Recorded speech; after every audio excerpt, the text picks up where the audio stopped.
الله السميع العليم من الشيطان اللعين الرجيم. بسم الله الرحمن الرحيم. الحمد لله المعروف من غير رؤية والخالق من غير روية الذي لم يزل قائما دائما إذ لا سماء ذات أبراج ولا ليل داج ولا بحر ساج ولا أرض ذات مهاد ولا خلق ذو اعتماد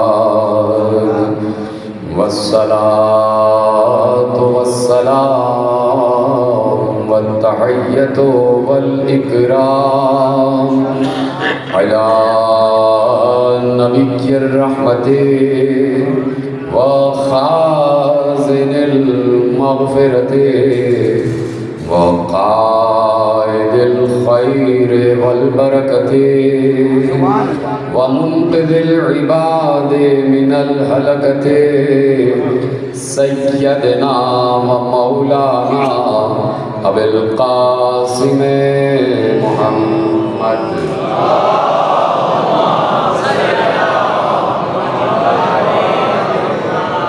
وأهل بيته الطيبين الطاهرين المعصومين المظلومين المنتخبين المنتجبين الذين أذهب الله عنهم الرجس وطهرهم تطهيرا.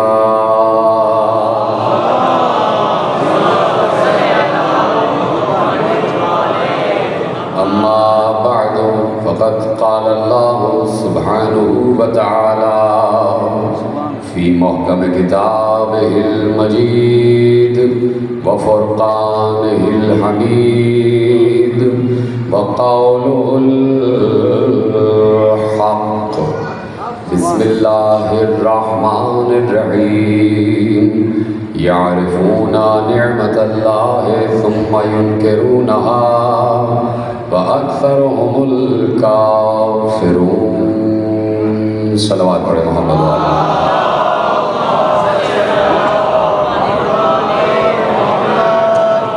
پروردگار عالم کا احسان عظیم ہے اور اس کا شکر ہے کہ اس نے ہمیں بولتے ہوئے قرآن کے ذریعے خاموش قرآن کی معرفت عطا فرمائی ہے، اور ہم بولتے ہوئے کی اتباع کے قائل ہیں، ہم بات کرتے ہوئے کی اتباع کے قائل ہیں. ہم ان میں سے نہیں ہیں کہ جب پیغمبر دو چیزیں چھوڑ کر جا رہے تھے، ایک قرآن اور ایک اہل بیت، تو امت نے خاموش چیز کو تو لے لیا، بولتی ہوئی چیز کو چھوڑ دیا. اس لیے کہ علامہ حضرت زیدی علی اللہ مقامہ نے جملہ ارشاد فرمایا تھا کہ چونکہ نہ بولتے ہوئے خداؤں کو ماننے کی عادت تھی،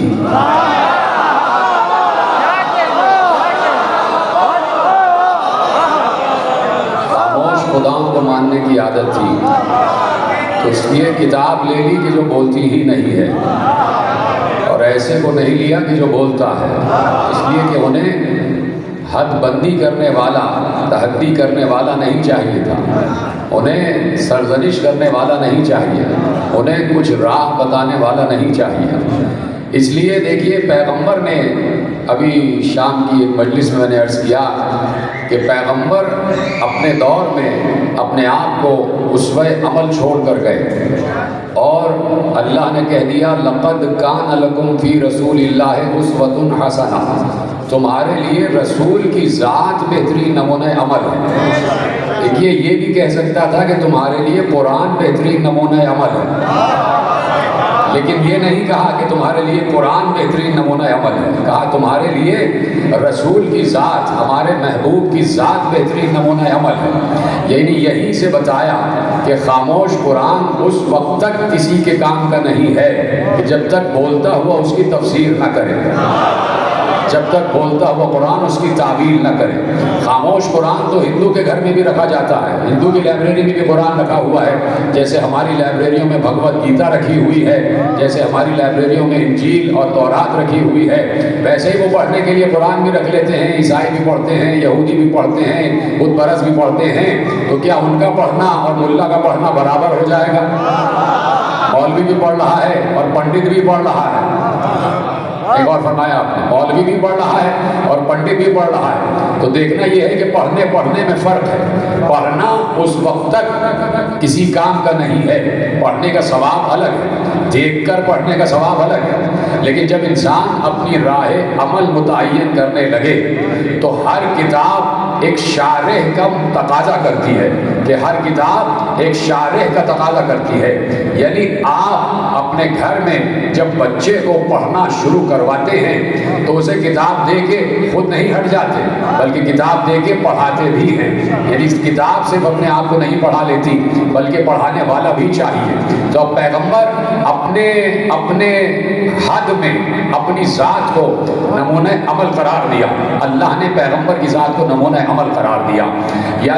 اور ایک جملے میں اور 1 منٹ میں میں آپ کے حوالے ایک پورا تاریخی تسلسل کرنے کی اجازت چاہتا ہوں کہ تاریخ میں بڑے تاریخ نے واقعات دیکھے ہیں، تاریخ نے بڑے المیہ دیکھے ہیں۔ ایک سب سے بڑا المیہ تاریخ کا، اس سے بڑا کوئی المیہ ہو ہی نہیں سکتا، کربلا تو یقیناً سب سے بڑا واقعہ ہے تاریخ کا، لیکن کربلا سے پہلے قبل کربلا تاریخ کا سب سے بڑا المیہ جو گزرا ہے وہ میں آپ کے حوالے کرتا ہوں۔ اس سے بڑا کوئی المیہ نہیں گزرا۔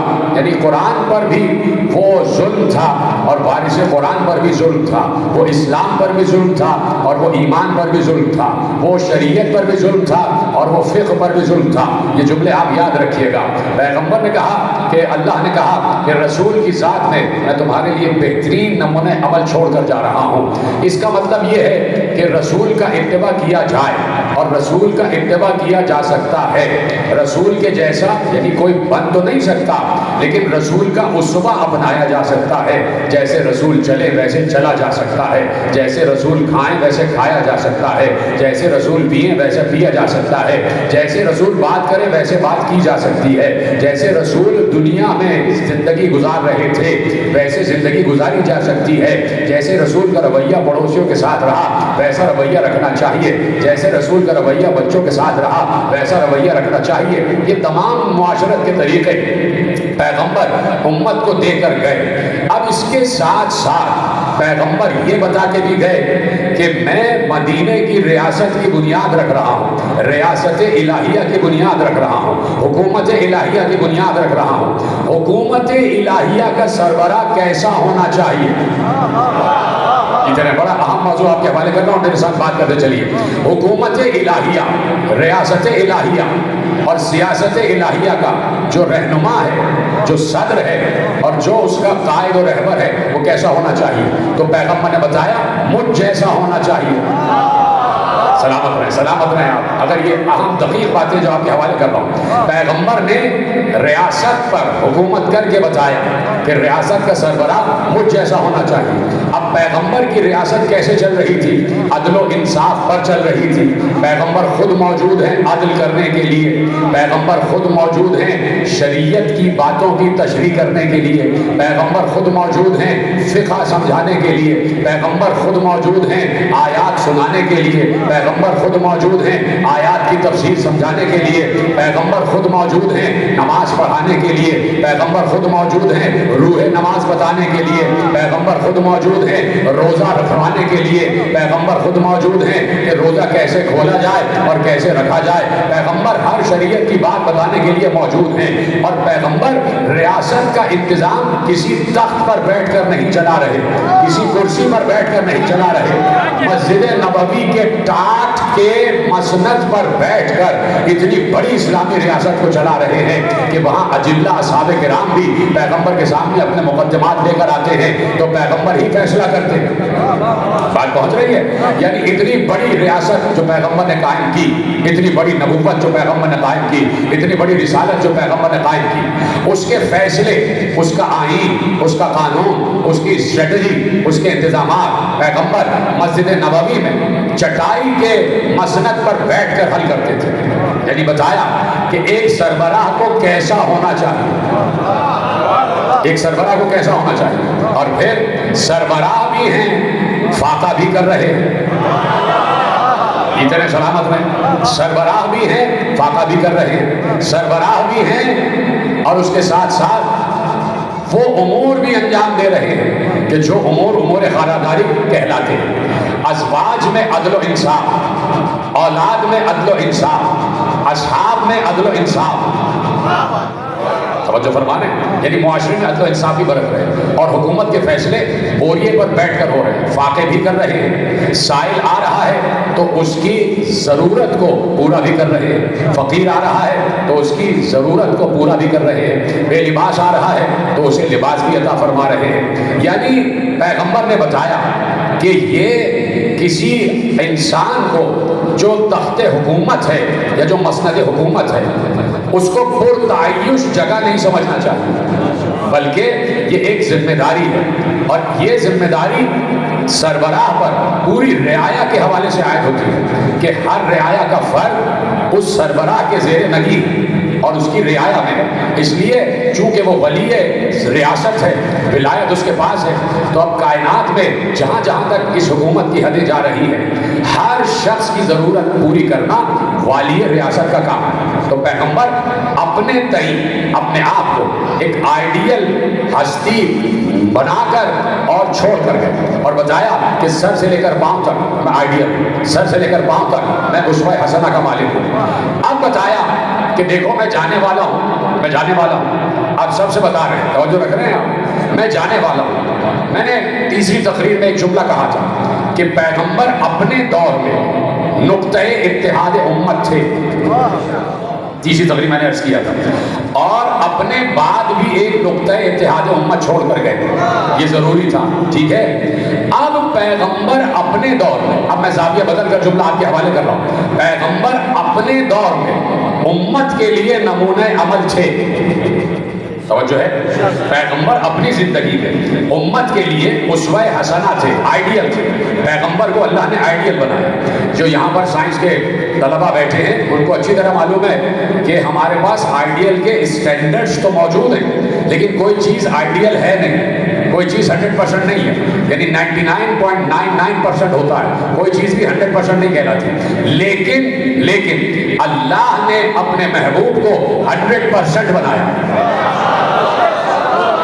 یعنی کہیں سے بھی کوئی کجی نہیں ہے، کہیں سے بھی کوئی کمزوری نہیں ہے، کہیں سے بھی کوئی عیب نہیں ہے، کہیں سے کوئی نقص نہیں ہے، کہیں سے بھی کوئی پیغمبر پر انگشت نمائی نہیں کر سکتا۔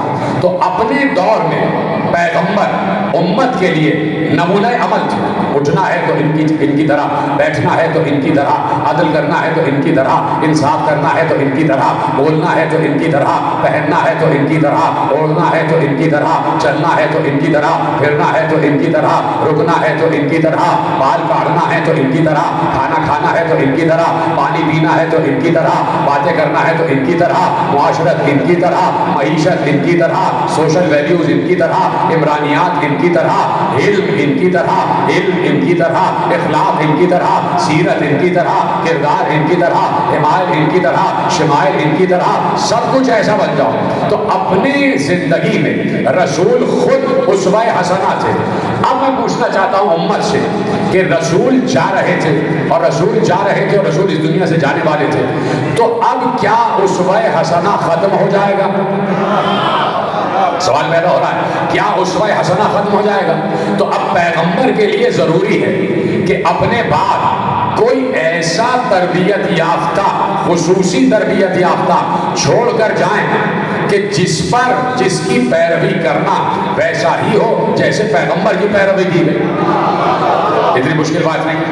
اب ضروری ہے اللہ پر بھی اور رسول پر بھی کہ اپنے بعد کوئی ایسا چھوڑ کر جائیں کہ جو ان کے بعد نمونہ عمل ہو، ان کی طرح کھاتا ہو، ان کی طرح پیتا ہو، ان کی طرح چلتا ہو، قد بھی ان کی طرح، حمائل بھی ان کی طرح، شمائل بھی ان کی طرح، پینا بھی ان کی طرح، کھانا بھی ان کی طرح، گیسو بھی ان کی طرح، ابرو بھی ان کی طرح۔ کیا میں غلط کہہ رہا ہوں؟ کچھ لوگ گردن جھکا کے بیٹھ گئے۔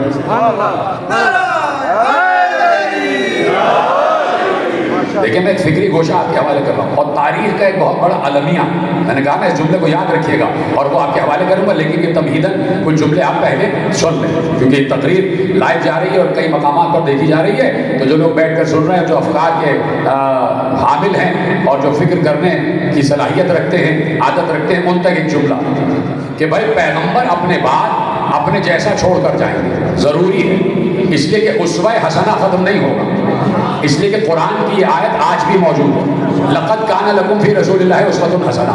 اس وقت اگر میں یہ آیت پڑھتا ہوں تو رسول تو میرے سامنے ہے نہیں۔ لقد کان لکم فی رسول اللہ اسوۃ حسنہ، تمہارے لیے رسول کی ذات بہترین نمونہ عمل۔ آپ کہیں گے کہ کتابوں میں لکھا ہوا کہ رسول کیسے اٹھتے تھے، کیسے بیٹھتے تھے، کیسے کھاتے تھے، کیسے پیتے تھے، تو میں کہوں گا کتابوں میں تو اس وقت سے لکھا ہوا ہے جب رسول اس دنیا سے چلے گئے، تب بھی کتاب میں لکھا ہوا تھا، تب بھی رسول کے چاہنے والے رسول کی سیرت کو یاد کیے ہوئے تھے، تو کوئی ملا ان جیسا؟ ابھی عرض کروں گا، تو کوئی ادھر ادھر کا ملا ان جیسا جس نے کتاب سے پڑھ کر رسول کا اسوہ اپنایا ہو؟ آج کاش کے جملہ پہنچ جائے، قرآن نے تو ایک اسوہ لکھا ہے کہ لقد کان لکم فی رسول اللہ اسوۃ حسنہ، قرآن نے تو ایک آیت میں لکھا ہے کہ تمہارے لیے رسول کی ذات بہترین نمونہ عمل ہے، لیکن امت نے 73 اسوہ عمل بنا لیے ہیں، ہر فرقے کا الگ اسوہ حسنہ ہے، ہر فرقے کا الگ اسوہ حسنہ ہے۔ آپ جا کے پڑھ لیجئے، کوئی کسی طرح پیغمبر کے حمایت لکھتا ہے، کوئی کسی طرح پیغمبر کے شمائل لکھتا ہے، کسی نے پیغمبر کی ذات سے کچھ اور جو ہے منسوخ کر دیا ہے، کسی نے پیغمبر کی ذات سے کچھ اور منسوخ کر دیا ہے۔ میرا عرض کرنا یہ ہے اور میری فکر یہ ہے کہ پیغمبر ضروری ہے کہ کوئی نہ کوئی اسوہ عمل چھوڑ کر جائے، اس لیے اپنے بعد ایک خصوصی تربیت یافتہ کردار پیغمبر نے 23 برس میں تیار کیا۔ طرح سلامت رہے آپ، پیغمبر نے 23 برس میں ایک خصوصی تربیت یافتہ کردار تیار کیا اور 23 برس امت کو بار بار اس کردار کو دکھایا، امت کو بار بار سمجھایا، امت کو بار بار بتایا یہ کردار تمہارے حوالے کر کے جا رہا ہوں۔ بار بار پیغمبر نے کہا اس کا گوشت میرا گوشت ہے، اس کا لہو میرا لہو ہے، اس کی ہڈیاں میری ہڈیاں ہیں۔ بار بار 23 برس پیغمبر نے علی کو دکھایا کہ یہ ہے میرا تربیت یافتہ، یہ ہے میرے اسوہ عمل پر بے عینی ہی عمل کرنے والا، اس لیے کہ اسے بچپن میں نے کھلایا ہے، بچپن سے میری آغوش میں پلا ہے، یہ تو کعبے میں اس نے آنکھ ہی میری آغوش میں کھولی ہے، کعبے میں اس نے آنکھ ہی میری آغوش میں کھولی ہے۔ تو یہ 23 برس پیغمبر نے بتایا کہ علی کا گوشت میرا گوشت ہے، علی کا لہو میرا لہو ہے، علی کی ہڈیاں میری ہڈیاں ہیں، علی کا جسم میرا جسم ہے، علی کا بدن میرا بدن ہے، علی کی عقل میری عقل ہے، علی کا نور میرا نور ہے، علی کی روح میری روح ہے، علی میں ہوں اور علی میں ہوں اور میں علی ہوں۔ اور پھر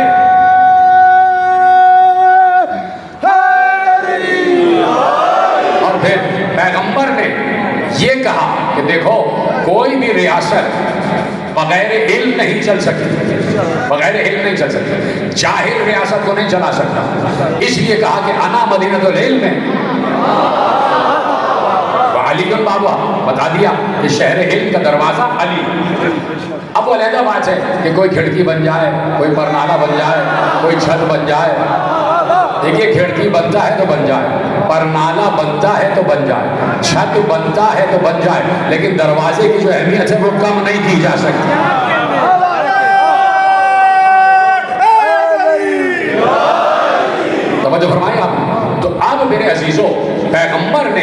علی کی سیرت کو ترتیب دیا، علی کی سیرت کو ترتیب دیا، اور دعوت ذوالعشیرہ سے لے کے اور غدیر تک علی کا تعارف کرایا۔ 23 برس امت کے کانوں میں علی کھول دیا، جیتے رہے سلامت رہے۔ اور جو ان 23 برسوں میں پیدا ہوئے، جو نبوت کے 23 برسوں میں بچے پیدا ہوئے، ان کی ماں سے کہا گھٹی میں کچھ اور دینے کے بجائے علی پلا دینا، علی پلا دینا، گھٹی میں علی پلا۔ تو 23 برس علی کا تعارف کرایا، اور اس لیے تعارف کرایا کہ اگر کوئی کسی تک میرا پرسیپشن پہنچتا ہے، کوئی اگر، میں جان بوجھ کے لفظ استعمال کر رہا ہوں نہیں تو میں انگریزی کے الفاظ استعمال نہیں کرتا، اگر کوئی میرا ریپلیکا ہے تو وہ علی، تو وہ علی ہے۔ اگر کوئی میرا سایہ ہے تو وہ علی ہے، اگر کوئی میری پرچھائی ہے تو علی ہے، اگر کوئی میرا آئینہ ہے تو علی ہے۔ اس لیے کہا میرا پہلا بھی محمد، کہا نا کہ ہم سب کے ساتھ محمد ہیں۔ تو اب پیغمبر محمد بعد محمد چھوڑ کر جا رہے ہیں۔ اتنی تعریفیں کی، اتنی تعریفیں کی کہ علی کا تعارف کرا دیا۔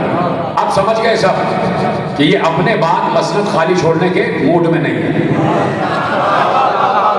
یہ اپنے بعد علی کو بٹھا کر جائیں گے، اور بار بار کہہ دیا تھا کہ علی میرے بعد جو ہے وہ تمہارا امام ہے، بار بار کہا کہ میرے بعد تمہارا امام ہے، اور علی اعلم امتی، میری امت کا سب سے بڑا عالم علی، سب سے بڑا عالم علی۔ تو بتا دیا، سب سمجھ گئے کہ بھئی یہ علی کو چھوڑ کر جا رہے ہیں، اور ان کے بعد یقیناً علی ہی کو بیٹھنا ہے، سب یہ سمجھ گئے تھے۔ اور تاریخ نے پھر اس کے بعد اوراق الٹے، پیغمبر اسوہ چھوڑ کر گئے، سیرت چھوڑ کر گئے، سیرت چھوڑ کر گئے۔ اب میں آپ کو بیچ کے تمام ادوار پار کرتا ہوں، اس لیے کہ بیچ کے ادوار بڑے حساس ہیں، ان کا ذکر کرنا جرم ہے۔ میں آپ کو لے کر چلتا ہوں صبح سے شام کی طرف۔ شام میں 40 برس یا 70 برس علی کے ذکر پر پابندی رہی، علی کے ذکر پر پابندی رہی، علی کو نعوذ باللہ سب و شتم کیا جاتا رہا، علی کے ذکر پر پابندی، علی کے فضائل پر پابندی، علی کی شان میں لکھی گئی احادیث کو دہرانے پر پابندی، یعنی مسلسل ذکر علی پر پابندی۔ اتنا علی کو بھلا دو کہ کوئی یہ جان ہی نہ پائے کہ علی نام کی کوئی شخصیت تھی بھی یا نہیں سمجھے آپ؟ بھائی اس وقت جو بھی میڈیا رہا ہوگا، جو بھی میڈیا رہا ہوگا، اس میڈیا پر بین تھا کہ ذکر علی کیا جائے۔ حکومتوں نے میڈیا پر ذکر علی بین کیا ہوا تھا کہ ذکر علی نہیں ہوگا، علی کی فضیلت نہیں پڑھی جائے گی، کہیں سے بھی علی کی فضیلت نہیں پڑھی جائے گی۔ اب یہ ہے تاریخ کا وہ المیہ کہ جو میں آپ کو کہہ رہا ہوں کہ کربلا سے پہلے جو سب سے بڑا المیہ ہے وہ یہ ہے کہ ذکر علی پر پابندی لگائی گئی۔ وجہ صرف یہ تھی کہ اگر علی کی فضیلت بیان کی جائے تو اس کا مطلب ہے کہ پیغمبر جو اسٹینڈرڈز چھوڑ کر گئے ہمیں انہی کو اپنانا پڑے گا، اور جب اپنانا پڑے گا تو علی سامنے آ جائیں گے۔ میں نے پتہ نہیں سمجھا سکا کہ نہیں سمجھا سکا۔ پیغمبر جتنے بھی معیارات اسوہ حسنہ کے چھوڑ کر گئے وہ علی کی ذات میں پہلے سے موجود ہے، اور اگر علی کا ذکر ہوا تو پھر علی تو وہی اسٹینڈرڈز بیان کریں گے جو رسول چھوڑ کر گئے، لہٰذا علی ہی کے ذکر پر پابندی لگا، لہٰذا علی کو ہی اس قابل نہ جانا جائے کہ علی کا ذکر کیا جائے۔ لیکن میں کیا کروں کہ 40 برس ایک طرف، جملہ آپ کے حوالے کر رہا ہوں، مصائب نہیں پڑھ رہا، 40 برس ذکر علی پر پابندی رہی ایک طرف، اور شام کے دربار میں زین العابدین اور زینب کا خطبہ ایک طرف۔ جتنے سلامت رہیں۔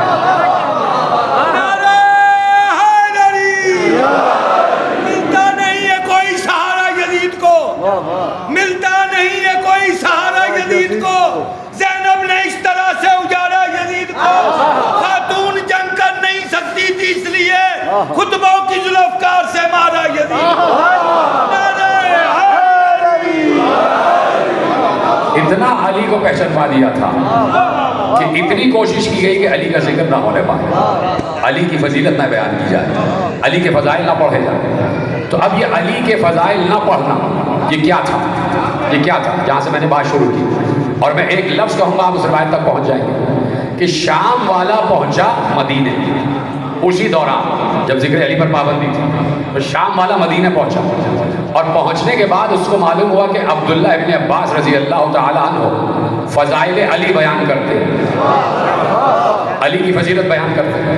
تو یہ حضرت عبداللہ ابن عباس کے پاس پہنچا اور انہوں نے کہا کہ بھائی میں نے سنا ہے تم فضائل علی پڑھتے ہو، کہاں پڑھتا ہوں؟ کہا تمہیں پتہ نہیں میں نے منع کیا کہ علی کی فضیلت بیان نہیں کی جائے گی، علی کی فضائل نہیں پڑھا کرو۔ تو حضرت عبداللہ ابن عباس نے کہا جو تم کہنا چاہتے ہو وہ کہو۔ میں کہہ تو رہا ہوں کہ علی کی فضیلت نہیں پڑھو۔ کہا نہیں یہ نہیں کہہ رہے تم جو کہنا چاہتے ہو وہ کہو۔ کہا میں کہہ تو رہا ہوں کہ علی کی فضیلت نہ پڑھو۔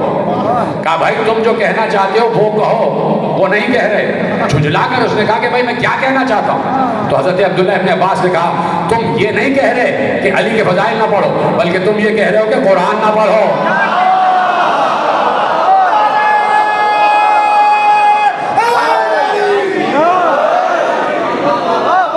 یعنی ایک صحابی محترم کی نگاہ میں ذکر علی پڑھنا ایسا ہی ہے جیسے قرآن کی آیتیں پڑھنا۔ ایک مقتدر صحابی کی نگاہ میں علی کے فضائل پڑھنا ایسا ہی ہے کہ جیسے قرآن پڑھنا۔ سمجھ رہے ہیں آپ میری بات؟ تو انہوں نے کہا کہ بھائی نہیں میں نے یہ تو نہیں کہا کہ قرآن نہ پڑھو، قرآن پڑھو، قرآن پڑھو، اور بس یہ ہے کہ تفسیر وہ والی بیان نہ کرو، تفسیر وہ والی بیان نہ کرو جو بنی ہاشم بیان کرتے ہیں، جو یہ لوگ بیان کرتے ہیں۔ سنیں گے جملہ کہ حضرت عبداللہ ابن عباس نے کیا جواب دیا؟ کہا یہ کیسے ہو سکتا ہے کہ قرآن اترے تو بنی ہاشم کے شہر میں اور تفسیر بنو امیہ والی بیان کی جائے؟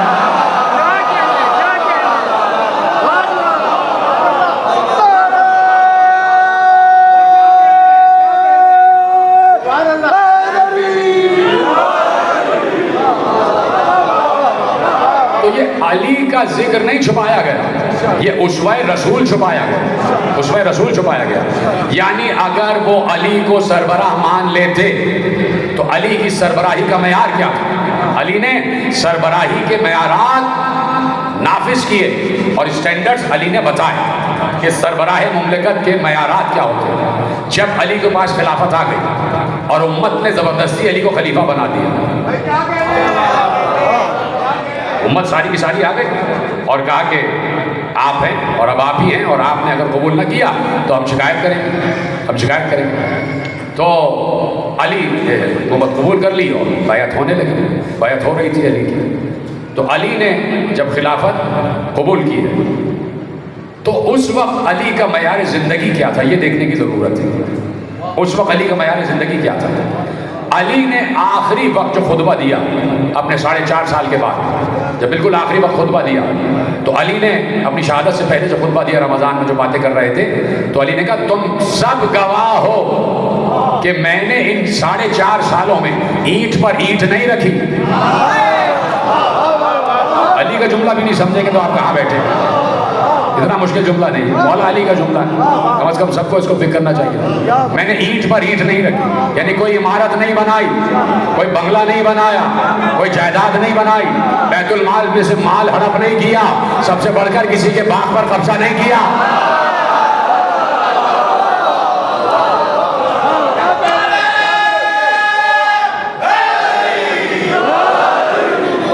وہ تو فرمایا اب علی کا معیار زندگی، جو علی کا معیار زندگی دوران خلافت تھا کہ جب علی سربراہ والی ریاست تو اتنا پھٹا ہوا لباس، وہ سیدھا عبا پہنے ہوئے، لباس بھی پھٹا ہوا، اس میں پیوند لگے ہوئے، لباس میں پیوند لگے ہوئے، اور جوتیاں جو ہیں نالین اس کے پیوند، ایک سربراہ مملکت خود اپنی جوتیاں ٹاک رہا۔ علی کو سمجھنا آسان ہے، ایک سربراہ مملکت، میں چونکہ کیپٹل میں بیٹھا ہوں تو شاید کہیں کسی ہوا کے دوش پر ہوتی بھی تقریر کسی کے کانوں سے ٹکرا جائے، کہ شاید کوئی یہاں پر بیٹھا ہو بھلا آدمی اور جا کے ان چیزوں کو بتائے کہ ایک سربراہ مملکت کا معیار کیا ہوتا ہے۔ پھٹی ہوئی جوتی پہنے ہوئے، پوشیدہ نالین پہنے ہوئے،